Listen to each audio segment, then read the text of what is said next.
Magandang hapon mga ka-jungle mino. May kuwan tayo dito na prutas. Hindi familiar to na prutas. Ito ang tinatawag na tibig fruit or barkberries.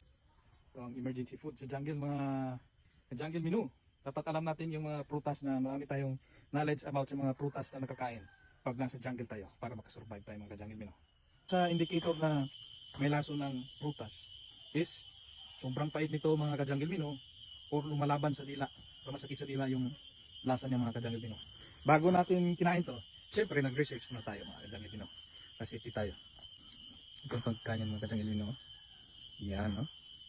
Kalambot mga ka-jungle mino. Yan, tingnan natin. Huwag lang natin isali ang kanyang balat mga ka-jungle mino kasi medyo magaspang. Kasugat ang dila natin. Isa rin sa indication na nakakain ng bunga ng kahoy o prutas